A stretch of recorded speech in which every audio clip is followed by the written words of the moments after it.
नहीं है, फिर भी हम इस सत्य को स्वीकार नहीं करते हैं। ये दो सत्य हमारे जीवन का बहुत बड़ा झूठ है, लेकिन उसे हम समझ नहीं पा रहे हैं। ये झूठ की दुनिया में हम ऐसे जी रहे हैं जैसा ये है ही नहीं। जो झूठ है ये सब झूठा संसार चक्कर चल रहा है, और सच क्या है? मौत। सच क्या है? परमात्मा। ये सत्य दो है, और फिर सारा जगत संसार झूठा है। लेकिन इसको हमने क्या उल्टा कर दिया? हमने झूठे संसार को सच साबित करने में लगे हैं, और सच है उसे झूठ समझा दिया कि नहीं भाई आज ये मरे हैं, हम तो जब हमारी बारी आएगी तब मरेंगे। लेकिन हमारी बारी हमें पता है। यहाँ पर बैठा कोई भी इंसान मुझे उठकर ये बता दे कि उसकी मृत्यु उसके हाथ में है। कोई भी यहाँ बैठा या संसार में कहीं भी है, वो ये नहीं बता सकता कि उसकी मृत्यु उसके हाथ में है। लेकिन फिर भी इस सत्य को जानते हुए हम अनजान बैठे हैं, और ये समझते हैं कि हमें मरना ही नहीं। तो गुरु महाराज ने इस पर एक छोटा सा प्रमाण दिया था कि इस जिंदगी की सच्चाई क्या है, इस जिंदगी का धोखा क्या है, इस जिंदगी की कमजोरी क्या है।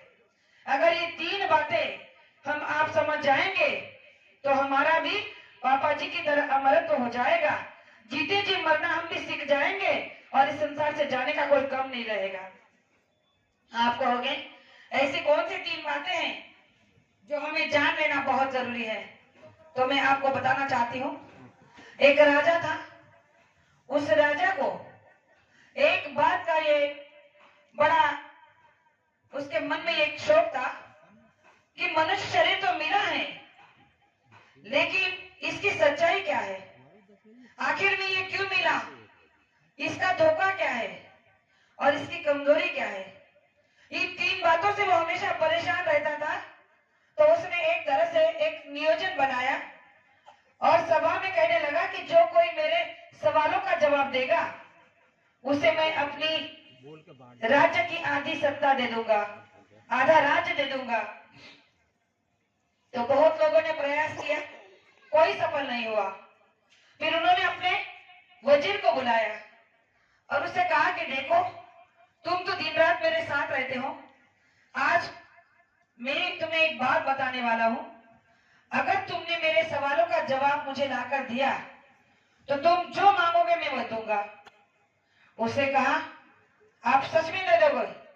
उन्होंने कहा कि हाँ, तुम बस मेरे सवालों के जवाब बता दो। अगर मैंने तुम्हें अपना सारा राज्य नहीं दिया तो वो कहना। तो वजीर ने कहा, ठीक है, कोई बात नहीं, आप अपने सवाल बता दीजिए। तब राजा ने कहा कि ठहरो, पहले बात को पूरी सुन लो। तुमने अगर मेरे तीन ही सवालों का जवाब सही सही दिया तो आधा नहीं पूरा राज्य देकर चला जाऊंगा, लेकिन अगर तुमने मेरे सवालों का जवाब नहीं दिया तो तुम्हारी गर्दन सर से अलग कटवा दूंगा। मंजूर है? उसने सोचा कि ऐसी कौन सी ही बात होगी जो मैं नहीं जानता। और संसार में बड़े बड़े विद्वान योगी योगेश्वर तब भी बैठे हैं, ज्ञानी बैठे हैं, मैं उनसे पूछताछ करके ले आऊंगा। तो उसने उनकी शर्त को मान लिया और कहा कि ठीक है, आपकी शर्त मुझे मंजूर है, बताइए आपके सवाल क्या है। तब राजा ने कहा, मेरे सवाल है कि मनुष्य के जीवन की सच्चाई क्या है, मनुष्य के जीवन का धोखा क्या है, मनुष्य के जीवन की कमजोरी क्या है। तो उसने कहा कि राजा जी, आपके सवाल तो तीन हैं और इसके लिए समय भी तो चाहिए। मुझे 1 महीने का समय दो। 1 महीने के अंदर में मैं आपके सवालों का जवाब लेकर आऊंगा, और नहीं आया तो मेरा सर कटवा देना। उन्होंने कहा, ठीक, चल, तुझे 1 महीने का समय दिया, मुझे 1 महीने में अपने सवालों का जवाब चाहिए। तो वजीर वहां से निकल पड़ा, अपने सवालों को लेकर हर दिन घूम रहा है, चले जा रहा है, लोगों से पूछ रहा है। इस तरह चलते चलते चलते महीने के 29 दिन खत्म हो गए, लेकिन 29 दिन में एक भी सवाल का जवाब नहीं मिला।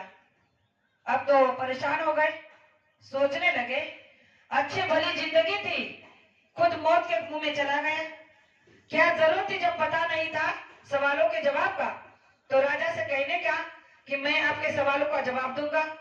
अब तो कल सर का कटना निश्चित है, जिंदगी का आखिरी दिन है। ऐसे चला जा रहा था निराश होकर, तो रास्ते में चलते चलते अंधेरा हो गया। एक जंगल के बीच में अंधेरा हो गया। अब सोचने लगा कि रात ठहरू तो कहाँ ठहरू। तो देखा कि दूर एक झोपड़ी में लाइट, एक चिराग जल रहा था। तो उसने सोचा कि चलो आज की रात सांसें मिली है जीने की, तो एक रात ही सही जी लेते हैं, कल तो सवेरे सर कटना ही कटना है। तो उस झोपड़ी की ओर चल पड़ा।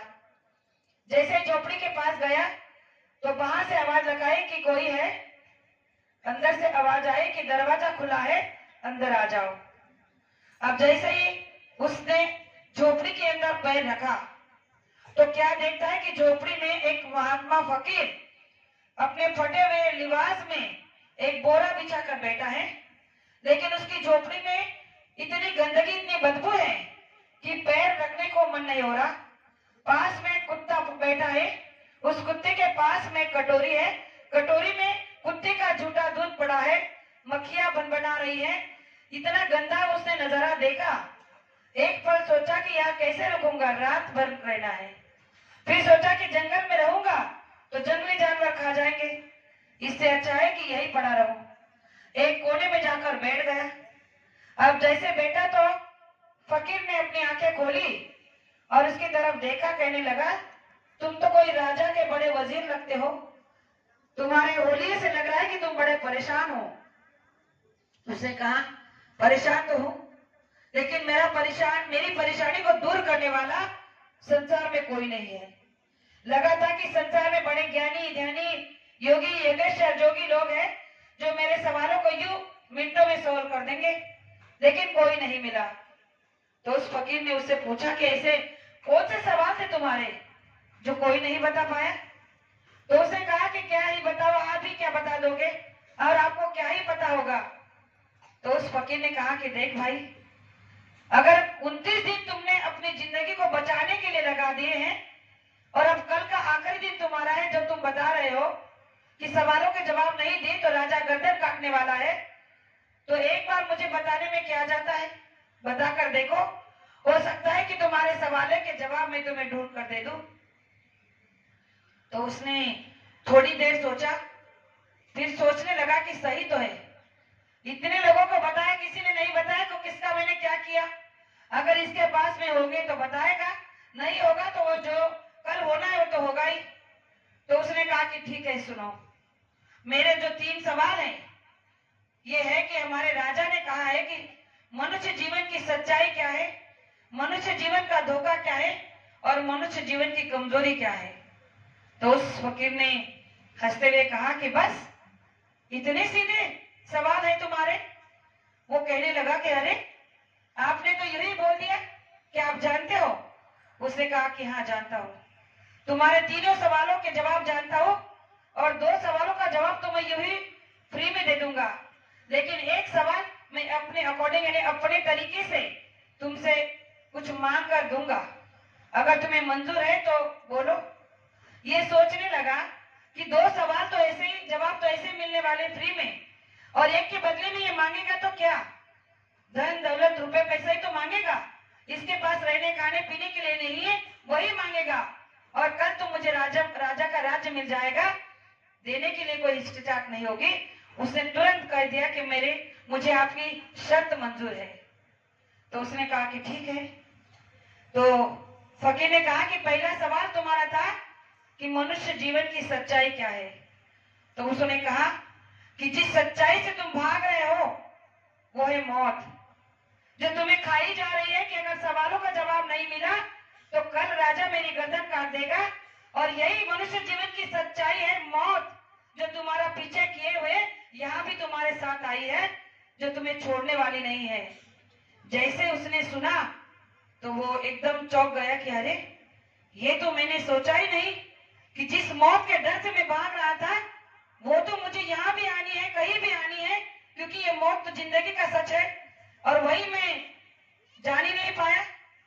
दूसरा उन्होंने कहा कि तुम्हारा दूसरा सवाल है मनुष्य जीवन का धोखा, और उन्होंने कहा ये जिंदगी ही एक दिन मनुष्य को धोखा देकर जाती है। ये सबसे बड़ा धोखा मनुष्य का है जो समझ नहीं पा रहा है कि जिस धोखे में आज आप जी रहे हैं कि पापा जी चले गए, हमारा क्या, हम थोड़ी मरने वाले अभी, हम तो बारे बहुत जिएंगे। ये है धोखा हमारा आपका, और इस धोखे में हम पड़े हैं कि हमारी मौत अभी नहीं आनी, इसका समय अभी बाकी है। तो उन्होंने कहा कि ये तुम्हारे साथ में जुड़े हुए सवाल है के जवाब भी तुम्हारे पास थे और तुम यहाँ वहां भटक रहे। दोनों सवाल जानते ही वो खुश हुआ। अब कहने लगा कि मेरे तीसरे सवाल का जवाब भी बता दीजिए। उन्होंने कहा कि तुमने शायद सुना नहीं कि मेरी शर्त क्या है। मैंने शर्त बताई नहीं है और तुमने जवाब मांग लिया। तो उसे कहा कोई बात नहीं, आप जल्दी से आपकी शर्त बता दीजिए। उन्होंने कहा कि ठहर जाओ, जरा सोच विचार करो। तो उसे कहा कोई नहीं, बस आप अपनी शर्त रखो और मेरे सवाल का जवाब दो। तो उस फकीर ने कहा मैं तुम्हारे सवाल का जवाब दूंगा, तो पहले तुम्हें मेरे शर्त के मुताबिक मेरे कुत्ते का जो एक कटोरे में झूठा दूध पड़ा है इसे पीना होगा। अगर तुम इस झूठे दूध को पी जाओगे तो तुम्हें तुम्हारे तीसरे सवाल का जवाब मिलेगा, वरना यहाँ से जा सकते हो। अब ये बात जैसे उसने सुनी तो उसे बड़ा अटपटा लगा। सोचने लगा कि भला मैं और कुत्ते का झूठा दूध कैसे पी लूं, इतना भी मैं गया गुजरा नहीं हूं। तो उस फकीर ने कहा कि भाई मैंने कहा ही था कि मैं केवल 2 सवाल के जवाब दूंगा फ्री में, एक का अपने मुताबिक दूंगा। अब तुम नहीं पीना चाहते हो तो जा सकते हो, वैसे भी कल तुम्हारी गर्दन कटने वाली है। उसे जैसे ख्याल आया मौत से बचने का, उसने झट से उस कटोरी को उठाया और पी लिया और ये सोचा कि मुझे यहाँ देखने वाला है ही कौन, इसके और मेरे सिवा कौन है जो संसार में जाकर बताएगा कि मैंने एक सवाल के बदले में कुत्ते का झूठा दूध पिया है। उसने एक पल का विलंब न करते हुए उस कटोरी में कुत्ते का जो झूठा दूध पड़ा था उसे पी लिया और कहा कि अब बताइए मेरे तीसरे सवाल का जवाब क्या है। तो उस फकीर महात्मा ने कहा वही जो अभी तुमने किया। वो समझ नहीं पाया हमने ऐसा क्या किया। उन्होंने कहा कि अरे इंसान की जो गरज होती है, जो कमजोरी होती है, वो उसे कुछ भी करने पर मजबूर कर देती है। जैसे तूने अभी कुत्ते का झूठा दूध पी लिया, इतनी तेरी कमजोरी, इतनी तेरी गरज कि तूने अपने आत्मसम्मान के बारे में भी नहीं सोचा, और जिस धन के लालसा में तूने कुत्ते का दूध पिया है, भला ये तुझे आने वाली नहीं है। ये तो आने ही वाली है जो पहले सवाल में तेरा जवाब है कि मौत तुम्हारा पीछा करेगा, चाहे तुम कहे चले जाओ। जिंदगी तुम्हें धोखा देने वाली है, आज नहीं तो कल, और फिर भी तुमने मूर्खता की और अपनी कमजोरी को साबित कर दिया कि तुम कितने कमजोर और कितने निर्बल, मतलब हकबोल हो कि तुम अपनी गरज के लिए कुत्ते का झूठा दूध तक पी सकते हो। तो दुनिया में तुम कुछ भी गिरा हुआ काम कर सकते हो। यही है इंसान की कमजोरी, और आज यही सब हो रहा है। गुरु महाराज ने कहा कि यही कमजोरियां लेकर हम सब घूम रहे हैं और अपने आत्मसम्मान को बेच रहे हैं। तो गुरु महाराज ने कहा कि इन 3 बातों का सबक अगर जिंदगी में उतार लोगे तो आपको अपनी जिंदगी से कोई शिकायत नहीं होगी। आप धन्यवाद करोगे मालिक का कि आपने मनुष्य शरीर तो दिया था, लेकिन इसमें जीने का सलीका सिखा दिया, इसमें रहने का तरीका बता दिया, जीवन में कैसे किस तरह से रहना है इस बात का अनुभव करा दिया। ये मालिक से हमें धन्यवाद करना चाहिए।